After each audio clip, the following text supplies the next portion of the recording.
Breaking news చూస్తున్నాం. ముఖ్యమంత్రి రేవంత్ రెడ్డి మరోసారి సంచలన వ్యాఖ్యలు చేశారు.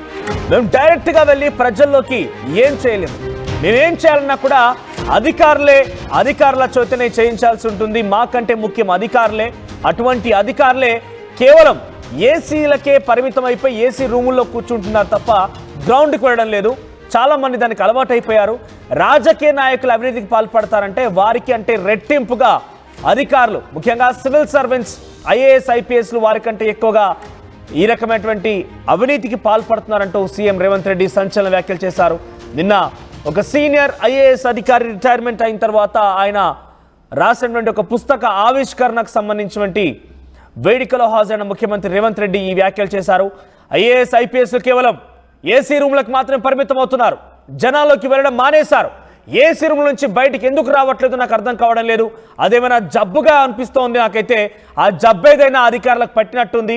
ట్రైనింగ్ అయిపోగానే వచ్చినటువంటి ఆ ఆఫీసర్లు, ఐఏఎస్ ఆఫీసర్లు పోలీస్ స్టేషన్ నుంచే డ్రెస్ వేసుకొని సివిల్ పంచాయతీలకు తెరలేపుతున్నారు. సివిల్ పంచాయతీలు వాళ్ళంతా కూడా తెంచుతున్న పరిస్థితి కనబడుతోంది. సో సమాజంలో ఉండే తప్పుడు రాజకీయ నాయకుల్ని, తప్పుగా ఉన్న వాటిని రోల్ మోడల్గా తీసుకుంటున్నారంటూ కూడా సీఎం రేవంత్ రెడ్డి వ్యాఖ్యానించారు. సో అధికారులే కీలకంగా ఉంటారు, మేము కేవలం చట్టాలను మాత్రమే రూపొందించగలుగుతాము, దాన్ని పూర్తిగా అమలు చేయాల్సిన బాధ్యత మాత్రం అధికారులపైన ఉంటుంది, చట్టాన్ని రక్షించాల్సిన బాధ్యత మాత్రం అధికారులపైన ఉంటుంది. సో ఈ రెండు యొక్క బాధ్యతల్ని విస్మరిస్తూ ఐఏఎస్, ఐపీఎస్ అధికారులు ముందుకు వెళ్తున్నారు. ఏసీ రూమ్లకి పరిమితం అవుతున్నారు, ప్రజా సమస్యలు తెలుసుకోవడం లేదు, ప్రజల్లో అందుబాటులో ఉండడం లేదు. రాజకీయ నాయకులు అవినీతికి పాల్పడతారంటే వారికంటే రెట్టింపుగా ఐఏఎస్, ఐపీఎస్ అధికారుల యొక్క పనితీరు ఉందని చెప్పి మాట్లాడుకొచ్చారు ముఖ్యమంత్రి రేవంత్ రెడ్డి. అయితే ఎవరైతే కొత్తగా వచ్చినటువంటి ఐపీఎస్ అధికారులు ఉన్నారో వారు వచ్చి రాగానే యూనిఫామ్ వేసుకొని డైరెక్ట్గా రంగంలోకి దిగిపోయి సివిల్ పంచాయతీలు తెంచుతున్నారంటూ కూడా మాట్లాడుకొచ్చారు. సో ఒక సీనియర్ రిటైర్డ్ ఐఏఎస్ అధికారికి సంబంధించినటువంటి పుస్తక ఆవిష్కరణ సమయంలో ఆ కార్యక్రమంలో ముఖ్యమంత్రి రేవంత్ రెడ్డి మాట్లాడిన మాటలు ఇప్పుడు హాట్ టాపిక్గా. మరి ఒకసారి మీరు కూడా వినండి ఆయన ఏం మాట్లాడారు. ఒకసారి మీరు కూడా మీ అభిప్రాయం వ్యక్తం చేయండి. నిజంగానే మీ దగ్గర ఒక ఐఏఎస్ అధికారి లేదా ఐపీఎస్ అధికారి మీ సమస్య పట్టించుకోవడం లేదా, కనీసం మీరు వెళ్తే వారు అపాయింట్మెంట్ ఇవ్వడం లేదా, మీకు పని చేయాల్సిన బాధ్యత వారిపైన ఉంది కాబట్టి వారు బాధ్యత విస్మరిస్తున్నారని మీరు భావిస్తున్నారా? మీ దగ్గర కనుక ఇటువంటి ఐఏఎస్, ఐపీఎస్ అధికారి కనుక ఉంటే ఒకసారి వారి డీటెయిల్స్ కామెంట్ చేయండి. ది సేమ్ టైం మీ అభిప్రాయాన్ని కూడా కామెంట్ చేసే ప్రయత్నం చేయండి. ఒకసారి రేవంత్ రెడ్డి ఏం మాట్లాడారో చూద్దాం. లీడర్స్ కంటే కూడా ఆఫీసర్స్తో ప్రజలు మమేకమయ్యేవాళ్ళు, చెప్పుకునేవాళ్ళు. అరే మేము కలెక్టర్ దగ్గరికి వెళ్తే మా ప్రాబ్లం సాల్వ్ అయిందని, లేకపోతే కలెక్టర్ మా దగ్గరకు వచ్చిండు, లేకపోతే మా గూడెంకి వచ్చి కలెక్టర్ గారు కూర్చొని మా సమస్యలు ఉన్నాడని గొప్పగా చెప్పుకునేవాళ్ళు. ఇప్పుడు నేను ఎలక్టెడ్ రిప్రజెంటేటివ్ అయినాక మారుమూల ప్రాంతాలకు వెళ్ళినప్పుడు, సార్ 30 సంవత్సరాల క్రితం కలెక్టర్ మా ఊరు వచ్చి మా సమస్యను విన్నాడు సార్, మా సమస్యను పరిష్కరించిన. ఈరోజు పదే నేను ఇన్స్ట్రక్షన్ ఇస్తున్నా. I told my chief secretary to record there service book, field మీద పొమ్మని. అసలు ఏసీ రూముల్లో నుంచి బయటకు వెళ్ళడానికి హెసిటేట్ చేస్తున్నారు ఆఫీసర్లు. మరి నాకు తెలియదు, మరి ఏసీ అనేది ఏమన్నా జబ్బేమో. ప్రజల దగ్గరికి వెళ్ళినప్పుడు అంటే ఒక ఐఏఎస్ కానీ ఐపీఎస్ కానీ డిస్ట్రిక్ట్స్ను హోల్డ్ చేసినప్పుడు వచ్చిన ఎక్స్పీరియన్సే రిచ్ ఎక్స్పీరియన్స్. ఆ తర్వాత మొత్తం ఒకరి తర్వాత ఒకరు పంపించే మనం ఫైళ్ళు చూడడమే తప్ప సెక్రటరీ లెవెల్కి వచ్చారంటే, సెక్రటేరియట్ లెవెల్కి వచ్చారంటే they don't get to chance to interact a common man or any other person. So కింద వాళ్ళు ఎప్పుడైతే కింది లెవెల్లో దొరగారు ఉన్నారు, ఇక్కడ ఐపీఎస్లు సెలెక్ట్ అయినా వాళ్ళు కానిస్టేబుల్ నుంచి వాళ్ళని డ్యూటీ ఒక్కొక్క స్టెప్ నైట్ డ్యూటీ నుంచి, లేకపోతే పెట్రోలింగ్ డ్యూటీ నుంచి, సైకిల్ మీద పోయి నేర్చుకునే కాడ నుంచి ఐపీఎస్లకు ట్రైనింగ్ ఇచ్చి వాళ్ళు ఏంటంటే గ్రౌండ్ స్టాఫ్ లేకపోతే ఫీల్డ్ స్టాఫ్లో ఉండే సాధక బాధలతో పాటు నిర్ణయాలు కూడా ఏ రకంగా చేయాలనో వాళ్ళందరికీ కూడా ఒక ట్రైనింగ్ ఇచ్చి ఉండేవాళ్ళు. కానీ ఇప్పుడు అసలు మరి సిస్టమ్ ఎడిపోతుందో నాకైతే తెలియట్లేదు. కానీ I'm not happy for that. ఈరోజు జరుగుతున్న పరిణామాలు, అధికారుల యొక్క వ్యవహార శైలి, నేను అందరి గురించి నేను మాట్లాడట్లేదు. చాలా వరకు యాజ్ ఎ చీఫ్ మినిస్టర్ నాకున్న కొద్దిపాటి ఎక్స్పీరియన్స్ నేను షేర్ చేస్తున్నా. అధికారుల ఆలోచనలో, విధానంలో మార్పు రావాలి. నిబద్ధత కలిగిన అధికారికి తప్పకుండా గుర్తింపు ఉంటుంది. రాగానే పోస్టింగ్ రాకపోవచ్చు, కానీ రాష్ట్రానికో ప్రజలకో ఏమన్నా చేయాలి అని నాయకుడు అనుకున్నప్పుడు ఖచ్చితంగా నిబద్ధత అధికారి ఎక్కడున్నాడో ఎతికి మరీ పోస్టింగ్ ఇస్తాం. ఎందుకంటే మేము పర్ఫామ్ చేయాలంటే మేము డైరెక్ట్గా పర్ఫామ్ చేయడానికి ఏమి ఉండదు. My officer has to perform, then only I can say something. నేనేమైనా పాలసీ డెసిషన్ చేయగలం యాజ్ ఎ పొలిటికల్ ఎగ్జిక్యూటివ్, కానీ ఇంప్లిమెంట్ చేయాల్సిన వ్యవస్థ మొత్తం ఎగ్జిక్యూటివ్ ఆఫీసర్స్దే. వాళ్ళే మమ్మల్ని ఎన్లైటన్ చేయాల్సింది, మాకు అవగాహన కల్పించాల్సింది, అన్ని సబ్జెక్టులలో ఏ సబ్జెక్టులో ఏముంటుంది, ఏం చేస్తే ఏమవుద్దని అవగాహన కల్పించాల్సింది అధికారులదే బాధ్యత.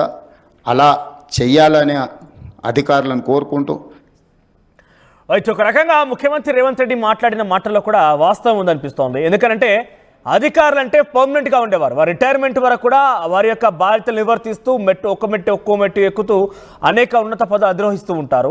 ఒక ప్రభుత్వ పనితీరు మనం గమనించాలి, ఒక లెక్క వేయాలి, అంచనాకు రావాలి, కొన్ని మార్కులు వేయాలంటే అది అధికారుల పనితీరు పైన ఉంటుంది.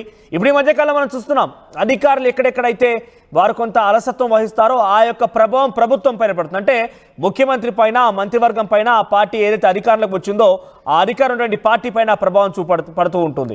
అయితే ఇక్కడ రాజకీయాలకు వత్తాసు పలికి వాళ్ళ యొక్క ప్రమోషన్స్ కోసమో, వాళ్ళకు వచ్చేటువంటి కొన్ని జీతభత్యాల కోసమో, కొన్ని స్పెషల్ అడ్వాంటేజెస్ కోసమో ఏ రాజకీయ పార్టీ అయినా ప్రభుత్వంలోకి వచ్చిన తర్వాత రాజకీయ పార్టీ యొక్క నాయకత్వం కోసమో, లేకుంటే రాజకీయ పార్టీకి సంబంధించిన నాయకులు, అధికారంలో ఉన్నటువంటి ప్రభుత్వం పెద్దల కోసమో ఈ అధికారులు కనుక పనిచేయాల్సి వస్తే డెఫినెట్గా ఈ మధ్యకాలం మనం చూస్తున్నాం కొన్ని అంశాలు తెర మీదకి వచ్చాయి. ఐపీఎస్ ఆఫీసర్ లాంటి వ్యక్తులు, ఐఏఎస్ ఆఫీసర్ లాంటి వ్యక్తులు కూడా అనేక కేసులు ఎదుర్కొంటున్నారు, అనేక రకాల విమర్శలు ఎదుర్కొంటున్నారు, అనేక రకాల ఆరోపణలు ఎదుర్కొంటున్నారు. న్యాయస్థానం ముందు నిందితుడిగా నిల్చోవాల్సిన పరిస్థితి కూడా ఏర్పడుతోంది. సో అటువంటి పరిస్థితి తలెత్తదంటే అధికారులు అధికారాన్ని కరెక్ట్గా చట్టాన్ని అమలు చేయడంలో, చట్టాన్ని రక్షించడం పనిచేయాల్సిన అవసరం అయితే ఉంటుంది. ముఖ్యమంత్రి రేవంత్ రెడ్డి కూడా అదే చెప్పుకొచ్చారు. క్షేత్రస్థాయిలో కలెక్టర్గా పనిచేసిన స్థాయి నుంచి మొదలుకుంటే అంచెలంచెలుగా ఎరుగుతూ చీఫ్ సెక్రటరీ వరకు వస్తారు, మీకు ఉన్నత పదవులు వస్తాయి, అవన్నీ కూడా మీరు అధిరోహించాలి, చక్కగా మీ విధులు నిర్వర్తించాలి అని అంటే క్షేత్రస్థాయి పనిచేసేప్పుడే ప్రజలతో మమేకమై ప్రజలతో సత్సంబంధాలు కొనసాగించి వారి సమస్యలు తెలుసుకోవాలని చెప్పుకొచ్చారు. మరి ఎంతమేర మీ దగ్గర ఉన్నటువంటి ఒక ఐఏఎస్ అధికారి కానీ, ఐపీఎస్ అధికారి కానీ మీ సమస్యలు వింటున్నారు, మీ సమస్యని పరిష్కరిస్తున్నారు, మీతో ఎంత మేరకు ఇంటరాక్ట్ అవుతున్నారు, మీ దగ్గరికి ఎంత మేరకు వచ్చి కలుస్తున్నారు, మీ సమస్యలు తెలుసుకొని ఎంత మేర పరిష్కార మార్గాన్ని చూపిస్తున్నారు, ఒకసారి మీరు కూడా కామెంట్ చేయండి. నేను ప్రతినిధి మధు దగ్గరికి వెళ్తాను. ఎస్ మధు, ఏంటి రేవంత్ రెడ్డి వ్యాఖ్యలు ఎలా చూడాలి? ఒక రకంగా ఇవి మంచి సజెషన్గా కనిపిస్తున్నప్పటికీ ప్రతిపక్షాలు ఏం ఆరోపిస్తున్నాయంటే రేవంత్ రెడ్డి తన ఫెయిల్యూర్ మొత్తాన్ని కూడా, ఏదైతే ఇప్పుడు ప్రతికూల వాతావరణం ఉందో ఆ ప్రతికూలత వాతావరణాన్ని మొత్తాన్ని కూడా అధికారులపైన తోసిపుచ్చే ప్రయత్నం ఏదో చేస్తారు, అందుకే ఈ వ్యాఖ్యలు చేశారంటూ కూడా నిన్నటి నుంచి ఆయన ఈ మాటలు మాట్లాడిన దగ్గర నుంచి కూడా సోషల్ మీడియాలో మరోసారి చర్చ అయితే మొదలైంది. అప్డేట్స్ ఏంటి? ఎగ్జాక్ట్లీ నిన్న గోపాలకృష్ణ నాయుడు మాజీ ఐఏఎస్ అధికారికి సంబంధించినటువంటి లైఫ్ ఆఫ్ ఏ కర్మయోగి పుస్తకావిష్కరణలో ఈ వ్యాఖ్యలు చేశారు. ఆయన వ్యాఖ్యలు రాష్ట్ర వ్యాప్తంగా సంచలనం సృష్టిస్తా ఉన్నాయి. ఎందుకంటే నిజంగానే రాష్ట్ర వ్యాప్తంగా కొంత కాస్త ప్రతికూల పరిస్థితులు ఉన్నాయి రాష్ట్రానికి. ఎన్ని పథకాలు అమలు చేసినా కూడా క్షేత్రస్థాయిలో ప్రజల నుంచి అభినందన లేకపోగా విమర్శలు ఉన్నాయి, తీవ్ర వ్యతిరేకత ఉంది అనేటువంటిది. అందులో భాగంగానే స్థానిక సంస్థల ఎన్నికలు కూడా పోస్ట్ పోన్ చేసుకున్నారు. 3.1% కులగణన రీసర్వే అంటూ అదొక సాకు చుట్టూ ముందుకు వెళ్తా ఉన్నారు. కావాలని రీసర్వే పేరిట పోస్ట్ పోన్ చేసిన చర్చ కూడా నడుస్తా ఉంది. కాకపోతే ముఖ్యమంత్రి చెప్పినటువంటి మాటల విషయంలో ఐఏఎస్ అధికారులు క్షేత్రస్థాయిలో పర్యటనలు కరువయ్యాయి, ప్రజల దగ్గర డైరెక్ట్ గా వారి సమస్యలు ఏంటి వినేటువంటి పరిస్థితులు ప్రస్తుతం లేవు, ఏసీ గదులకు పరిమితం అయిపోయారు అనేటువంటిది. ఒక రకంగా చూస్తే కూడా అధికారులు నిజంగానే ఆ రకంగానే అయిపోయారు. ముఖ్యంగా గత ప్రభుత్వాలు చేసినటువంటి తప్పిదాల వల్ల ఉమ్మడి ఆంధ్రప్రదేశ్ కానీ, గత 10 సంవత్సరాల పరిపాలన కానీ, ఇప్పుడు ఉన్నటువంటి సిచ్యువేషన్ దృష్టిలో పెట్టుకుని ఐఏఎస్ అధికారులు కొన్ని నిర్ణయాలు తీసుకోవడానికి ఇష్టపడట్లేదు. ఎందుకంటే పొలిటీషియన్స్ అందరూ కూడా మాటల వరకే పరిమితం అవుతా ఉన్నారు, చాలా నీతులు మాటలే చెప్తా ఉన్నారు. కానీ క్షేత్రస్థాయిలో వాళ్ళు చేస్తా ఉన్నటువంటి అవినీతి, అక్రమాలు, సిఫార్సులు అది చట్టవిరుద్ధంగా ఉంటున్నటువంటి సిచ్యువేషన్. ఒకవేళ ఆ పొలిటీషియన్స్ చెప్పినట్టుగా, ప్రభుత్వంలో ఉన్నటువంటి వాళ్ళు చెప్పినట్టుగా కనుక నిర్ణయాలు తీసుకుంటే చివరాఖరులో బలిపశువు అవుతుంది ఈ ఐఏఎస్, ఐపీఎస్ అధికారులే, పోలీసు అధికారులే. మనం గత ప్రభుత్వంలో చూసాము, ఉమ్మడి ఆంధ్రప్రదేశ్ లో తీసుకున్న నిర్ణయాల వల్ల ఐఏఎస్ ఆఫీసర్లు డైరెక్ట్ గా జైలుకు వెళ్లారు, జైల్లో మగ్గిపోయినటువంటి సిచ్యువేషన్. తర్వాత గత ప్రభుత్వం తీసుకున్నటువంటి 10 సంవత్సరాల పాలనలో కూడా టీఆర్ఎస్ ప్రభుత్వంలో ఫోన్ ట్యాపింగ్ ద్వారా అధికారులు జైల్లో అనుభవిస్తున్నటువంటి పరిస్థితి, జైలు జీవితం అనుభవిస్తా ఉన్నారు.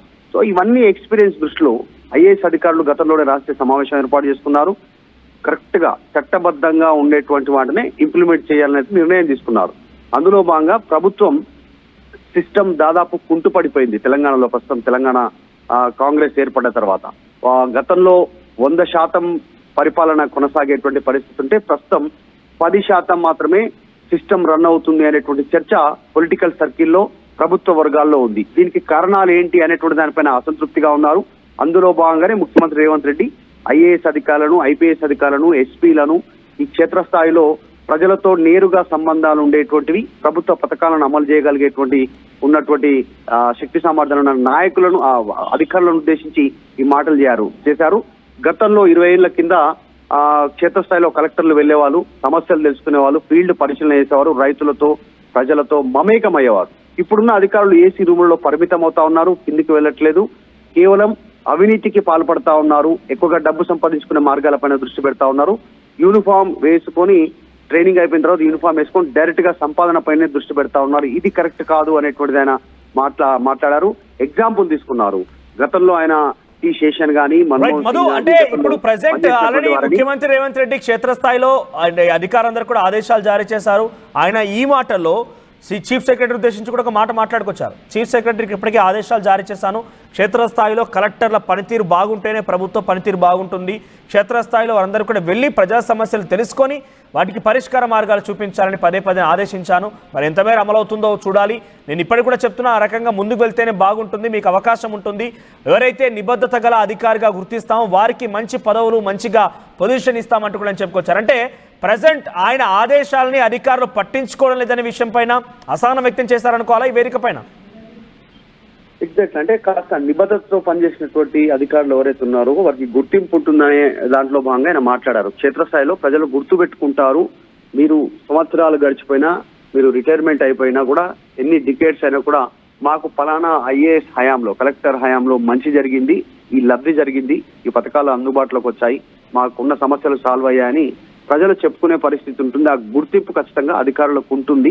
ఎందుకంటే రాజకీయ పార్టీ నాయకులం 5 ఏళ్ళలో ఉంటాము, కేవలం డిసిషన్ మేకర్స్ గానే మేము ఉంటాం, కానీ దాన్ని ఇంప్లిమెంట్ చేసేది మాత్రం మీరు క్షేత్రస్థాయిలో కాబట్టి మీకు ఆ గుర్తింపు, ప్రత్యేక గుర్తింపు ఉంటుందంటూ మాట్లాడారు. సిఎస్ శాంతకుమార్కి మరొక సూచన కూడా ముఖ్యమంత్రి రేవంత్ రెడ్డి చేశారు.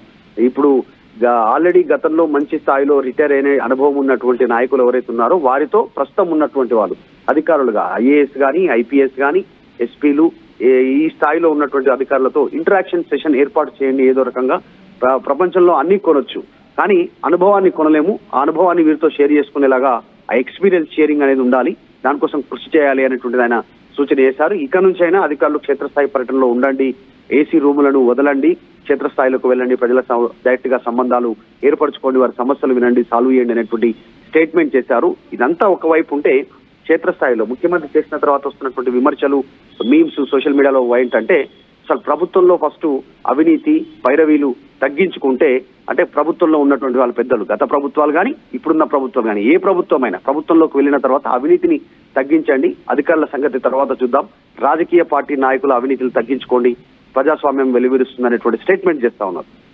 రైట్ మధు, ఈ వ్యాఖ్యలు ఎంత సీరియస్గా తీసుకునే అవకాశం ఉంది ఐఏఎస్ ఐపీఎస్ అధికారులు? ఎందుకంటే పంచాయతీలు చేస్తున్నారు, వచ్చి రాగానే ట్రైనింగ్ పూర్తవగానే యూనిఫామ్ వేసుకొని సివిల్ పంచాయతీలో తలదూస్తున్నారంటూ కూడా చాలా క్లియర్గా చెప్పుకొచ్చారు. ఒక ముఖ్యమంత్రి స్థాయి అధికారి వ్యక్తి ఈ రకమైన వ్యాఖ్యలు చేశారు ఐఏఎస్ ఐపీఎస్ అధికారుల గురించి, ముఖ్యంగా ఐపీఎస్ అధికారుల గురించి అంటే దాన్ని ఎంత సీరియస్గా తీసుకునే అవకాశం ఉంది?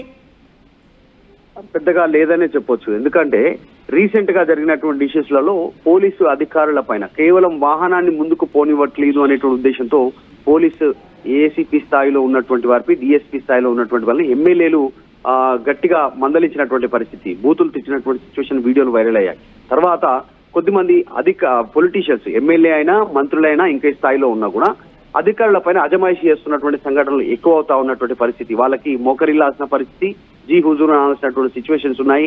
రీసెంట్ గా విమర్శలు వచ్చాయి ప్రతిపక్షాల నుంచి. ముఖ్యమంత్రి రేవంత్ రెడ్డి సోదరుడు ఎమ్మెల్యే కాకుండా, ప్రజాప్రతినిధి కాకుండా కలెక్టర్ స్థాయిలో ప్రోటోకాల్ ఏర్పాటు చేయడం, విద్యార్థులను ఎండలో నిల్చోబెట్టడం, ఇట్లాంటి వాటికి అంటే ముఖ్యమంత్రి చెప్తున్న సందర్భంలోనే నేను రేవంత్ రెడ్డి రాజకీయ పార్టీ నాయకులు, ఎమ్మెల్యేలు, ఎంపీలు కానీ, తర్వాత మంత్రులు కానీ, ముఖ్యమంత్రి స్థాయిలో అధికారులు తప్పు చేయాలని డిసిషన్ తప్పు తీసుకుంటే సరి చేయండి ఐఏఎస్ అధికారులుగా అన్నారు. ఇప్పుడున్న సిచ్యువేషన్ లో వాళ్ళు రాజకీయ పార్టీ నాయకులను సరి చేసే పరిస్థితి లేదు, అజమాయించే పరిస్థితి లేదు, మీరు చేస్తున్న తప్పు అని సవరించే పరిస్థితి లేదు, మాటల వరకే పరిమితం అవుతా ఉంది. క్షేత్రస్థాయిలో ఇంప్లిమెంటేషన్ కష్టంగానే ఉండే అవకాశం.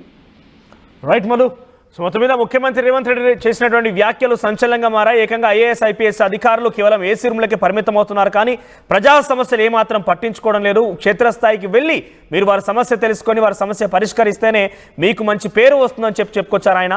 చట్టాన్ని చేసేటువంటి బాధ్యత మా పైన ఉంటే దాన్ని అమలు చేసేటువంటి బాధ్యత రక్షించాల్సిన బాధ్యత మీపైన ఉందంటూ వారిని ఉద్దేశించి మాట్లాడుతూనే ఏసీ రూమ్లో పరిమితమైనటువంటి ఆ అధికారులను ఉద్దేశించి మాట్లాడుతూ వారికి ఆ జబ్బు పట్టుకుందేమో, ఏసీలో కూర్చోవాలని జబ్బు పట్టుకుందేమో అంటూ కూడా మాట్లాడుకొచ్చారు. అయితే క్షేత్రస్థాయిలో మీ దగ్గర కానీ ఇటువంటి ఐఏఎస్ ఐపీఎస్ అధికారులు ఎవరైనా నిజంగానే ముఖ్యమంత్రి రేవంత్ రెడ్డి చెప్తున్న ప్రకారంగా సివిల్ అంటే భూముల వ్యవహారాల్లో, డబ్బుల వ్యవహారాల్లో తలదూర్చి ఎవరైనా ఇన్వాల్వ్ అయిపోయి పంచాయతీలు చేస్తున్నారా, మీ సమస్య పట్టించుకోవడం లేదా, మీకు అపాయింట్మెంట్ ఇవ్వడం లేదా? అయితే ఒకసారి మీ అభిప్రాయాన్ని కామెంట్ చేయండి. డెఫినెట్గా ముఖ్యమంత్రి రేవంత్ రెడ్డి చెప్పిన మాటల్ని చాలా సీరియస్గా ఇకపైన ఇంప్లిమెంట్ అయ్యే అవకాశం ఉంటుందా అంటే ఏమో చూడాలి, మరి ఏ రకంగా ఉంటుందనేది. ఒకసారి ముఖ్యమంత్రి రేవంత్ రెడ్డి వ్యాఖ్యలు మళ్ళీ చూడండి, మీ అభిప్రాయాన్ని కామెంట్ రూపంలో తెలియజేసే ప్రయత్నం చేయండి. సమస్యల్ని కనుక్కొని పరిష్కరించేవాళ్ళు. లీడర్స్ కంటే కూడా ఆఫీసర్స్తో ప్రజలు మమేకమయ్యేవాళ్ళు, చెప్పుకునేవాళ్ళు. అరే మేము కలెక్టర్ దగ్గరికి వెళ్తే మా ప్రాబ్లం సాల్వ్ అయిందని, లేకపోతే కలెక్టర్ మా దగ్గరకు వచ్చిండు, లేకపోతే మా గూడెంకి వచ్చి కలెక్టర్ గారు కూర్చొని మా సమస్యలు ఉన్నాడని గొప్పగా చెప్పుకునేవాళ్ళు. ఇప్పుడు నేను ఎలక్టెడ్ రిప్రజెంటేటివ్ అయినాక మారుమూల ప్రాంతాలకు వెళ్ళినప్పుడు, సార్ 30 సంవత్సరాల క్రితం సో కలెక్టర్ మా ఊరు వచ్చి మా సమస్యను విన్నాడు సార్, మా సమస్యను పరిష్కరించిన. ఈరోజు పదే నేను ఇన్స్ట్రక్షన్ ఇస్తున్నా. I told my chief secretary to record there service book, field మీద పొమ్మని. అసలు ఏసీ రూముల్లో నుంచి బయటకు వెళ్ళడానికి హెసిటేట్ చేస్తున్నారు ఆఫీసర్లు. మరి నాకు తెలియదు, మరి ఏసీ అనేది ఏమన్నా జబ్బేమో. ప్రజల దగ్గరికి వెళ్ళినప్పుడు అంటే ఒక ఐఏఎస్ కానీ ఐపీఎస్ కానీ డిస్ట్రిక్ట్స్ను హోల్డ్ చేసినప్పుడు వచ్చిన ఎక్స్పీరియన్సే రిచ్ ఎక్స్పీరియన్స్. ఆ తర్వాత మొత్తం ఒకరి తర్వాత ఒకరు పంపించే మనం ఫైళ్ళు చూడడమే తప్ప సెక్రటరీ లెవెల్కి వచ్చారంటే, సెక్రటేరియట్ లెవెల్కి వచ్చారంటే they don't get to chance to interact a common man or any other person. So కింద వాళ్ళు ఎప్పుడైతే కింది లెవెల్లో దొరగారు ఉన్నారు, ఇక్కడ ఐపీఎస్లు సెలెక్ట్ అయినా వాళ్ళు కానిస్టేబుల్ నుంచి వాళ్ళని డ్యూటీ ఒక్కొక్క స్టెప్ నైట్ డ్యూటీ నుంచి, లేకపోతే పెట్రోలింగ్ డ్యూటీ నుంచి, సైకిల్ మీద పోయి నేర్చుకునే కాడ నుంచి ఐపీఎస్లకు ట్రైనింగ్ ఇచ్చి వాళ్ళు ఏంటంటే గ్రౌండ్ స్టాఫ్ లేకపోతే ఫీల్డ్ స్టాఫ్లో ఉండే సాధక బాధలతో పాటు నిర్ణయాలు కూడా ఏ రకంగా చేయాలనో వాళ్ళందరికీ కూడా ఒక ట్రైనింగ్ ఇచ్చి ఉండేవాళ్ళు. కానీ ఇప్పుడు అసలు మరి సిస్టమ్ ఎడిపోతుందో నాకైతే తెలియట్లేదు. కానీ I'm not happy for that. ఈరోజు జరుగుతున్న పరిణామాలు, అధికారుల యొక్క వ్యవహార శైలి, నేను అందరి గురించి నేను మాట్లాడట్లేదు. చాలా వరకు యాజ్ ఎ చీఫ్ మినిస్టర్ నాకున్న కొద్దిపాటి ఎక్స్పీరియన్స్ నేను షేర్ చేస్తున్నా. అధికారుల ఆలోచనలో, విధానంలో మార్పు రావాలి. నిబద్ధత కలిగిన డెసిషన్ చేయగలం యాజ్ ఎ పొలిటికల్ ఎగ్జిక్యూటివ్. కానీ ఇంప్లిమెంట్ చేయాల్సిన వ్యవస్థ మొత్తం ఎగ్జిక్యూటివ్ ఆఫీసర్స్దే. వాళ్ళే మమ్మల్ని ఎన్లైటన్ చేయాల్సింది, మాకు అవగాహన కల్పించాల్సింది. అన్ని సబ్జెక్టులలో ఏ సబ్జెక్టులో ఏముంటుంది, ఏం చేస్తే ఏమవుద్దని అవగాహన కల్పించాల్సింది అధికారులదే బాధ్యత. అలా చెయ్యాలని అధికారులను కోరుకుంటూ, ఆర్టీవీ యాప్ వార్తల్ని క్షణాల్లో చదివే అవకాశం ఉంటుంది. ఒక న్యూస్ పేపర్, ఒక టెలివిజన్ ఛానల్ మీ చేతుల్లో ఎప్పుడూ ఉంటాయి.